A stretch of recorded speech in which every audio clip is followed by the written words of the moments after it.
जय Hind defence lovers. आज की टॉप हेडलाइंस कुछ इस प्रकार है। भारत फोर्ज ने अनवील किया अपना नया आर्टिलरी गन सिस्टम। भारतीय सेना को डिलीवर हुआ इजराइल का रॉकेट टेस्ट में हुआ था फेल। सी किंग हेलीकॉप्टर्स की फ्लीट हुई रिटायर और 24 घंटे में 2 बॉम्बर्स और एक F-18 हुआ है क्रैश।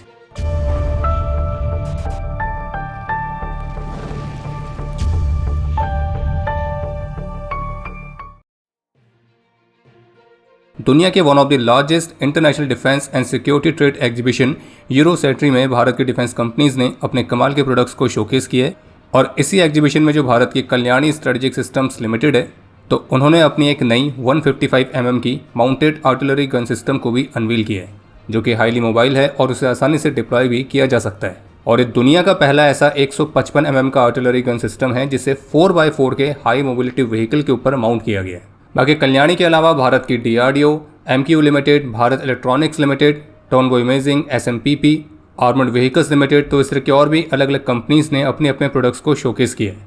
इसके अलावा एक अपडेट यह है कि भारत की आर्मी ट्रेनिंग कमांड मौजूदा और भविष्य के थ्रेट्स को एग्जामिन करने के लिए एक स्टडी ग्रुप को बना रही है और जो कि विशेष रूप से एटमॉस्फेयर के बाहर के थ्रेट्स को स्टडी करेगा। यानी कि भारत स्पेस वॉरफेयर के लिए भी अपने आप को तैयार कर रहा है।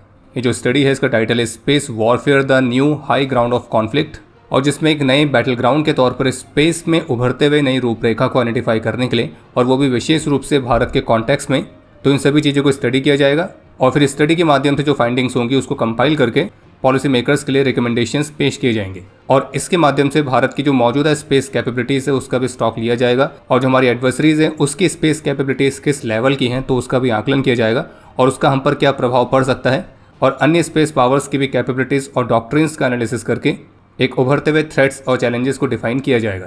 और जैसे कि एक्सपर्ट्स का मानना है कि आज के समय में जो प्रमुख आर्म्ड फोर्सेस हैं तो वो स्पेस एसेट्स का इस्तेमाल केवल सर्विलेंस या कम्युनिकेशन के लिए नहीं कर रही है, बल्कि अब वे एक नेटवर्क इन्वायरमेंट में ऑपरेशंस को एग्जीक्यूट करने के लिए भी उसका इस्तेमाल कर रहे हैं, जिसमें ज़मीन, हवा, पानी, साइबर, इन सभी डोमेन्स में एक साथ मल्टीपल ऑपरेशंस करना भी शामिल है। जो सैटेलाइट्स हैं वो आज के समय में ballistic missiles, cruise missiles, long range के ड्रोन्स, तो इन सभी की टारगेटिंग के लिए एक क्रिटिकल लिंक को क्रिएट करने में महत्वपूर्ण भूमिका निभाती है। और अब स्पेस का जो मिलिटराइजेशन है वो अब केवल चुनिंदा देशों तक ही सीमित नहीं रह गया है। इस वर्ष 18 और 19 मई को चांदीपुर की इंटीग्रेटेड टेस्ट रेंज से इजरायली ओरिजिन के 2 खास रॉकेट सिस्टम्स को टेस्ट फायर किया गया था, जिसमें से एक की रेंज थी 150 किलोमीटर और एक की रेंज थी 300 किलोमीटर। जो 300 किलोमीटर रेंज वाला वेरिएंट है जिसका नाम है प्रेडेटर हॉक, और जो 150 किलोमीटर रेंज वाला वेरिएंट है उसका नाम है एक्स्ट्रा, और इजरायल के multiple rocket launcher system pulse का हिस्सा है। वही यूनिवर्सल रॉकेट लॉन्चर सिस्टम जो कि भारत में सूर्यास्त्र के नाम से जाना जाता है, जिसे नेवल लिमिटेड ने टेक्नोलॉजी ट्रांसफर के तहत भारत में बनाया है। और जैसे कि कंपनी का कहना था कि इसमें इस्तेमाल होने वाले जो रॉकेट्स हैं प्रेडेटर हॉक और एक्स्ट्रा, तो उनका भी भारत में स्वदेशीकरण किया जाएगा। और 2 जनवरी 2026 को भारतीय सेना ने इसी Suryastra multi calibre rocket launcher system के कुछ ऑर्डर्स भी प्लेस किए थे, जिनमें इमरजेंसी प्रोक्योरमेंट पावर्स का इस्तेमाल किया गया था। लेकिन अब भारत शक्ति.in की तरफ से इन रॉकेट सिस्टम्स को लेकर एक बहुत ही चिंताजनक रिपोर्ट देखने को मिली है। इस रिपोर्ट में सोर्सेस के हवाले से यह बताया गया है कि 18 और 19 मई को जो इन रॉकेट सिस्टम्स के 4 टेस्ट फ्लाइट्स कंडक्ट किए गए थे, तो उनमें से एक में जो मिसाइल है प्रेडेटर हॉक, जिसकी रेंज 300 किलोमीटर तक है, तो अपने लॉन्च के कुछ ही मिनट्स के बाद 15 किलोमीटर से भी कम की रेंज पर टुकड़ों में बढ़ गई थी, जबकि इसकी रेंज क्लेम की गई है 300 किलोमीटर। अब इस रिपोर्ट में यह भी कहा गया कि DRDO ऑफिशियल्स के मुताबिक ये जो टेस्ट हुए थे तो इसका जो टेलीमेट्री डेटा है तो उसकी जानकारी DRDO के पास नहीं है।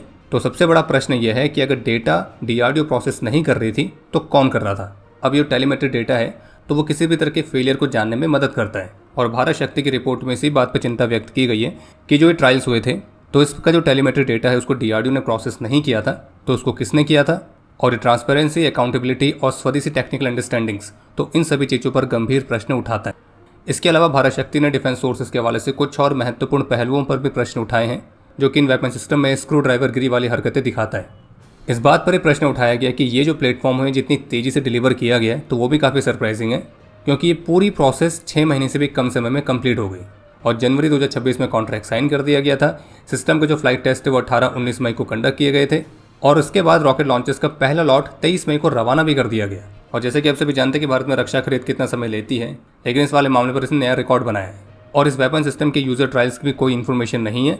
और अब इस रिपोर्ट का भी ये सामने आना कि जो ट्रायल्स हुए थे तो उसमें से भी 4 में से एक में जो मिसाइल है जिसकी रेंज 300 किलोमीटर है वो 15 किलोमीटर से भी कम की रेंज पे जाकर टुकड़ों में बढ़ गई थी। और इसके अलावा इसके हर एक रॉकेट की जो कॉस्ट है वो 14 करोड़ रुपीज़ के आसपास पड़ती है, यानी कि ये कोई सस्ते सिस्टम्स भी नहीं है। और भारत शक्ति की रिपोर्ट में जो दावे किए गए अगर ये सच है तो ये वाकई में काफ़ी चिंताजनक है। और फिलहाल अभी जिस समय हम वीडियो रिकॉर्ड कर रहे हैं तो इस पर अभी तक ऐसा कोई ऑफिशियल कमेंट देखने को नहीं मिला है।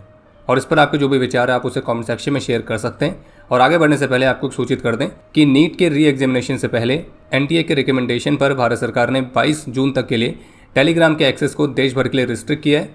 और उसी वजह से जो डिफेंस स्क्वाड का टेलीग्राम चैनल है उस पर आपको कोई भी अपडेट्स देखने को नहीं मिलेंगे। और तब तक के लिए आप क्विक अपडेट्स के लिए डिफेंस स्क्वाड के व्हाट्सएप चैनल को ज्वाइन कर सकते हैं, जिसका लिंक डिस्क्रिप्शन में दिया गया है।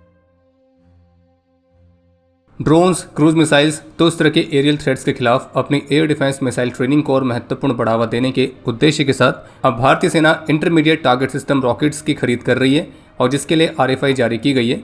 और ये जो टारगेट रॉकेट्स हैं IR सिग्नेचर्स भी प्रोवाइड करने में सक्षम हो ताकि ये एक infrared seeking air defence missiles के लिए वायबल टारगेट बन सकें और इनकी रेंज 6 किलोमीटर से ज़्यादा होगी। और इसी तरह से भारतीय सेना ने swarm drones basic target system और multi rotor copter basic target systems तो इनकी खरीद के लिए भी RFI जारी करी है, जो कि swarm drones, multi rotor copters, cruise missiles, UAVs तो इस तरह के एरियल थ्रेट्स का सामना करने के लिए ट्रूप्स को ट्रेन करने के लिए इस्तेमाल किए जाएंगे, जो कि एक तरह के रियलिस्टिक थ्रेट को सिमुलेट करेंगे। और इसके माध्यम से जो आर्मी है वो एयर डिफेंस ट्रेनिंग इंफ्रास्ट्रक्चर के क्रिटिकल गैप को और भी क्लोज करने के प्रयासों में लगी हुई है और भविष्य के उभरते हुए थ्रेट्स के लिए अपने आप को तैयार कर रही है। इसके अलावा एक अपडेट यह है कि भारत की ड्रोगो एरोस्पेस प्राइवेट लिमिटेड ने भारतीय सेना को अपने JK-250E ड्रोन्स का पहला बैच डिलीवर किया है, जिसमें टोटल 41 ड्रोन्स शामिल हैं और ये आर्मी के साथ साइन हुए 72 करोड़ रुपीज़ वाले कॉन्ट्रैक्ट का हिस्सा है। और इन ड्रोन्स के पहले बैच को आर्मी की सदर्न कमांड ने रिसीव किया है। बाकी जो JK-250E ड्रोन्स हैं तो ये लगभग 3 घंटे तक उड़ान भर सकते हैं और इन्हें सर्विलियंस और रिकॉनेसेंस जैसे मिशंस के लिए बनाया गया है और एक fix wing vertical take off landing capability वाले ड्रोन्स हैं। जो पिछले 24 घंटे हैं वो ग्लोबल मिलिट्री एविएशन के लिए काफ़ी ज़्यादा भयानक रहे हैं, क्योंकि एक नहीं बल्कि 3 प्लेटफॉर्म्स ऐसे हैं जो कि दुर्घटनाग्रस्त हुए हैं और हल्के फुल्के भी नहीं, सीधे बॉम्बर कैटेगरी के। पहला क्रैश है US का B-52 बॉम्बर का, जो कि 15 जून को कैलिफोर्निया में एडवर्ड्स एयरफोर्स बेस से टेक ऑफ लेने के थोड़ी देर बाद ही क्रैश हो गया था और उस क्रैश में उसमें सवार सभी 8 क्रू मेंबर्स की जान गई है। अब ये क्रैश किस वजह से हुआ था तो उसकी इन्वेस्टिगेशन चल रही है। दूसरा बड़ा क्रैश है रशियन बॉम्बर Tu-22M3 का और ये भी 15 जून को अपनी ट्रेनिंग फ्लाइट के दौरान साइबेरिया के इर्कुत्स्क रीजन में क्रैश हुआ है। हालांकि अच्छी बात यह है कि इस वाली दुर्घटना में एयरक्राफ्ट के सभी क्रू मेंबर्स सेफली इजेक्ट हो गए थे। और तीसरा क्रैश है FA-18 सुपर हॉर्नेट का, जो कि 14 जून को हुआ है रिमरॉक लेक के पास। और अच्छी बात यह है कि इस वाले क्रैश में भी जो एयरक्राफ्ट के पायलट है वो सेफली इजेक्ट होने में कामयाब रहा था और उसने सर्वाइव किया है। और जब ये FA-18 क्रैश हुआ तो ये अपनी ट्रेनिंग मिशन पर था और ये वाला क्रैश किस वजह से हुआ है तो इसकी इन्वेस्टिगेशन भी जारी है। लेकिन हाँ, सेम डे पर दुनिया के 2 सबसे बड़े राइवल्स US और रशिया के जो बॉम्बर्स क्रैश हुए हैं तो वो निश्चित रूप से एक बहुत बड़ी घटना है और बहुत महंगी भी।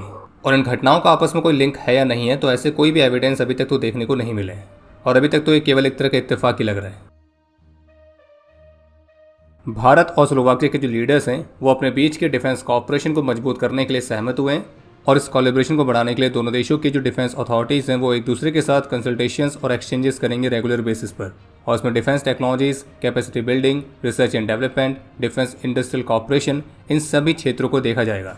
एक अपडेट यह है कि Adani defence and Brazilian firm Embraer ने एक रीजनल जेट असेंबली लाइन को स्थापित करने के लिए गुजरात के धुलेरा को चुना है और इस कोलैबोरेशन के माध्यम से भारत के एयरक्राफ्ट मैन्युफैक्चरिंग कैपेबिलिटीज़ को बढ़ावा दिया जाएगा। और जो एम्ब्रियर है वो सिविलियन और डिफेंस एयरक्राफ्ट के लिए भारत की मार्केट में एक बहुत महत्वपूर्ण पोटेंशियल को देखती है। इसके अलावा एक और अपडेट है कि भारतीय सेना की फायर एंड फ्यूरी कोर ने 4500 मीटर्स के ऑल्टीट्यूड पर एक अत्याधुनिक drone training and virtual reality observation post lab का उद्घाटन किया है, जो कि इस हाई ऑल्टीट्यूड टेरेन में भारतीय सेना को एक future ready war fighting capabilities provide करेगा। और इस फैसिलिटी में infantry, ITBP, motor fire controllers, artillery observation post officers, उन सभी के लिए इमर्सिव वर्चुअल रियलिटी सिमुलेटर्स के साथ एडवांस्ड ड्रोन ट्रेनिंग नोड्स को इंटीग्रेट किया गया है। इसके अलावा एक जानकारी ये सामने आई है कि भारतीय नौसेना के सी किंग 42B हेलीकॉप्टर्स के स्क्वाड्रन को 55 वर्षों की सर्विस के बाद अब रिटायर कर दिया गया है। और जो MK-42B हेलीकॉप्टर्स की फ्लीट है ये फ्लाइंग फ्रिगेट्स के नाम से मशहूर थी, जिसे 14 जून 2026 को रिटायर किया गया है। और अब समय है आज के इतिहास का। आज के दिन 2017 में जम्मू कश्मीर में अपने अदम्य साहस और वीरता का परिचय देते हुए जम्मू कश्मीर पुलिस के SHO Firoz Ahmad Dar, constable Shariq Ahmad, constable Tanveer Ahmad, constable Siraj Ahmad, constable Asif Ahmad और कांस्टेबल सब्जार अहमद ने अपना सर्वोच्च बलिदान दिया था। आज के दिन 2016 में जम्मू कश्मीर में ही अपने अदम्य साहस और वीरता का परिचय देते हुए लांस हवलदार प्रेम बहादुर रेशमी मगर वीर गति को प्राप्त हुए थे। और इन्हें मरणोपरांत कीर्ति चक्र से सम्मानित किया गया। आज से 6 साल पहले गलवान की लड़ाई में हमारे 20 योद्धाओं ने अपना सर्वोच्च बलिदान दिया था और हमारे इन योद्धाओं के सम्मान में हमने गलवान क्लैश से संबंधित एक स्पेशल वीडियो भी बनाई है। आपने अगर वो नहीं देखी तो उसे भी जरूर देखिए। और आपके लिए आज का प्रश्न है, गलवान क्लैश में वीर गति को प्राप्त होने वाले जो हमारे योद्धा थे वो भारतीय सेना की किस रेजिमेंट से थे। और अब समय है आज के टॉप 3 कमेंट्स का, जो ये रहे आपकी स्क्रीन पर।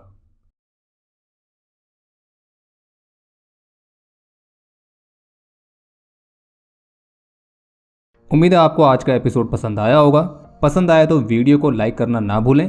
आपके कोई भी सुझाव या सवाल हो तो उसके लिए कमेंट सेक्शन ओपन है। और अगर आप डिफेंस रिलेटेड और भी एक्सक्लूसिव कंटेंट में दिलचस्पी रखते हैं तो आज ही प्ले स्टोर से डिफेंस स्क्वाड की सुपर ऐप को डाउनलोड करना ना भूलें। और अगर आप चैनल पर पहली बार आए हैं तो squadron.in पे जाके हमारे नए डिज़ाइंस को भी चेकआउट जरूर करें।